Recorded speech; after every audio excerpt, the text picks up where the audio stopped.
Supreme court ও কেন্দ্রীয় সরকারের স্পষ্ট বার্তার পর ইন সার্ভিস শিক্ষকদের মধ্যে শুরু হয়েছে চরম উদ্বেগ। ২০১১ সালের আগে যারা শিক্ষকতায় যোগ দিয়েছিলেন তাদের কি সত্যিই আবার টেট পাস করতে হবে? না করলে কি চাকরি যাবে? আর অবসরের মুখে যারা, তাদের জন্য কি সিদ্ধান্ত? আজকের ভিডিওতে আমরা জানব সুপ্রিম কোর্ট ঠিক কী বলেছে, কারা টেট না দিলে চাকরি হারাতে পারেন, কারা ছাড় পাচ্ছেন এবং কেন পদোন্নতিতে টেট এখন বাধ্যতামূলক। ভিডিওটা শেষ পর্যন্ত দেখুন, কারণ এই তথ্য প্রত্যেক কর্মকর্তা শিক্ষকের জন্য অত্যন্ত গুরুত্বপূর্ণ। দীর্ঘদিন ধরে ইন সার্ভিস বা কর্মকর্তা শিক্ষকদের মনে একটি প্রশ্ন বড় হয়ে দেখা দিচ্ছিল, চাকরি বাঁচাতে কি নতুন করে টিচার এলিজিবিলিটি টেস্ট বা টেট পাস করতে হবে? বিশেষ করে ২০১১ সালের আগে, অর্থাৎ এনসিটিই এর গাইডলাইন এবং আরটিই অ্যাক্ট পুরোপুরি কার্যকর হওয়ার আগে যারা শিক্ষকতায় যোগ দিয়েছিলেন তাদের উদ্বেগ ছিল সবথেকে বেশি। অবশেষে সুপ্রিম কোর্টের নির্দেশিকা এবং লোকসভায় কেন্দ্রীয় শিক্ষামন্ত্রকের দেওয়া তথ্যে এই ধোঁয়াশা কাটল। কেন্দ্রের স্পষ্ট বার্তা, শিক্ষকতার গুণমান বজায় রাখতে টেট একটি আবশ্যিক যোগ্যতা। সুপ্রিম কোর্ট ও কেন্দ্রের কড়া অবস্থান। লোকসভায় এক প্রশ্নের উত্তরে কেন্দ্রীয় সরকার জানিয়েছে, শিক্ষার অধিকার আইন আরটিই অ্যাক্ট 2009 এবং এনসিটিই এর 2010 সালের বিজ্ঞপ্তি অনুযায়ী প্রথম থেকে অষ্টম শ্রেণী পর্যন্ত শিক্ষকতার জন্য টেট পাস করা ন্যূনতম এবং আবশ্যিক যোগ্যতা।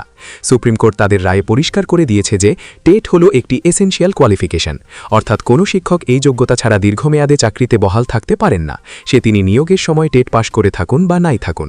সরকার জানিয়েছে তারা শীর্ষ আদালতের নির্দেশ মেনেই চলবে এবং ২০১১ সালের আগে নিযুক্তদের জন্য আলাদা করে কোনো জাতীয় নীতি বা ছাড়ের ব্যবস্থা করা হচ্ছে না। চাকরির মেয়াদ ও টেট পাশের সময়সীমা। সুপ্রিম কোর্ট সংবিধানের ১৪২ নম্বর অনুচ্ছেদ প্রয়োগ করে ইন সার্ভিস শিক্ষকদের জন্য কিছু বিশেষ নির্দেশিকা জারি করেছে। চাকরির মেয়াদের ওপর ভিত্তি করে এই নিয়মগুলি কার্যকর হবে। চাকরি বাঁচানোর শর্ত।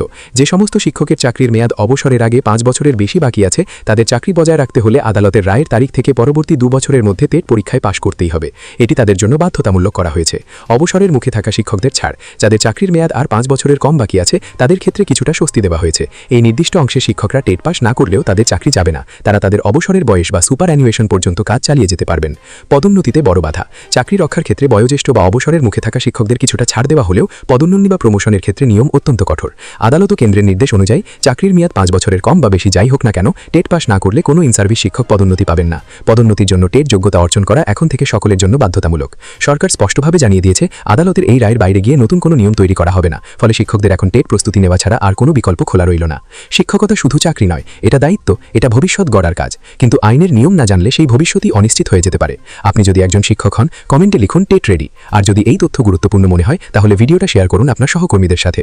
এই ধরনের শিক্ষা, আদালত ও নিয়োগ সংক্রান্ত নির্ভুল বিশ্লেষণ পেতে এখনই চ্যানেলটি সাবস্ক্রাইব করুন, কারণ এখানে আমরা শুধু খবর বলি না, খবরের ভেতরে সত্যটা দেখাই।